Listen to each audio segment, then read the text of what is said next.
Alright, next question. A car traveling at a speed of 30 meters per second encounters an emergency and comes to a complete stop. How much time will it take for the car to stop if its rate of deceleration is negative 4 meters per second squared? Okay, so let's see here.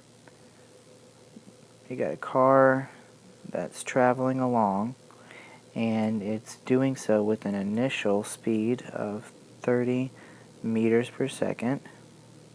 Okay, it's going to come to a complete stop, okay, which means its final speed is 0. We know that the acceleration of the car is negative 4 meters per second squared, and that makes sense since it's slowing down. And they want us to know how much time will it take. All right.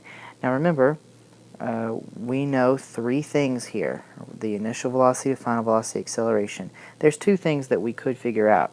We can figure out what the time is, and we can figure out how far the car traveled if we wanted to. Okay, but it's only asking us how long it took the car to do that. So we need an equation that's got initial velocity, final velocity, acceleration, and time. And so that leads us to the final velocity equals initial velocity plus acceleration times time. And it's the time we want to solve for. So let's subtract the initial velocity from both sides. So we get final velocity minus initial velocity is equal to acceleration times time. Divide both sides by acceleration. Of course, this is in the x-axis. Those cancel out, and we're left with time is equal to final velocity minus initial velocity over the acceleration. So the final velocity is 0 minus the initial velocity of 30 meters per second divided by negative 4.0 meters per second squared. Okay, so up here you've got 0 minus a number. That's going to be negative. On the bottom we've got a negative. So those two are going to cancel each other out, which is good because you can't have negative time. Let's go ahead and take a look at those units and make sure we've done our algebra correctly. We've got meters per second on top.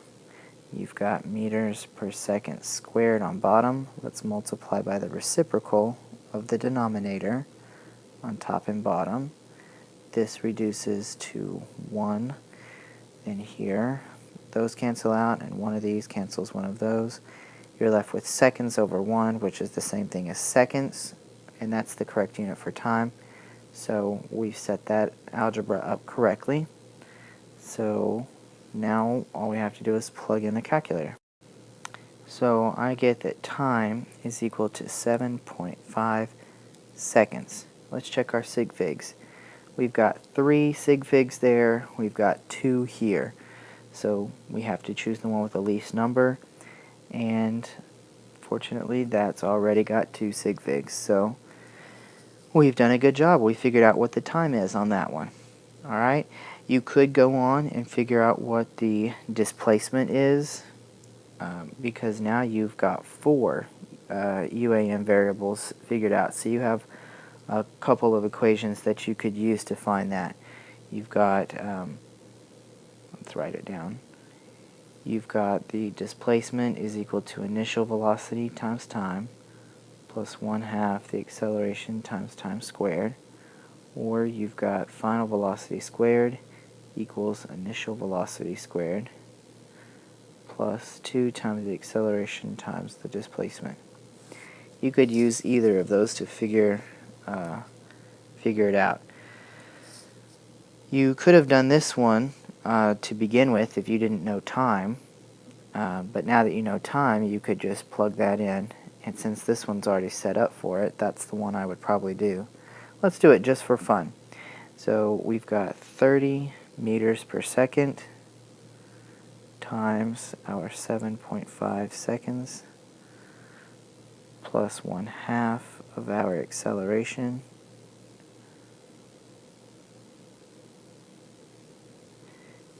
times the time squared.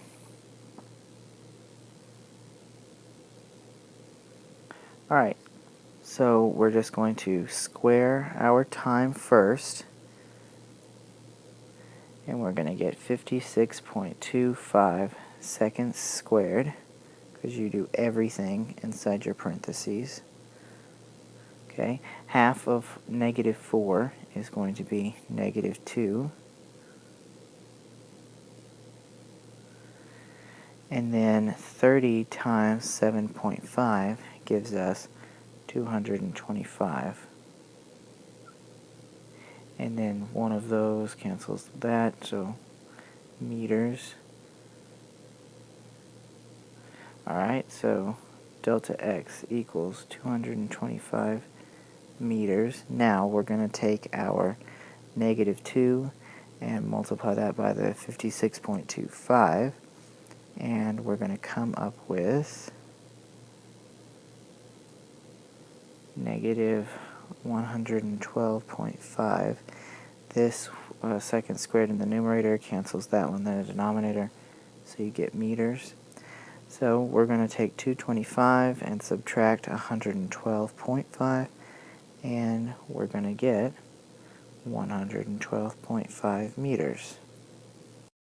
Again, you can only have two significant digits, so that would be both of those. This 2 does nothing to that 1, so our final answer then is going to be 110 meters as the displacement of that car.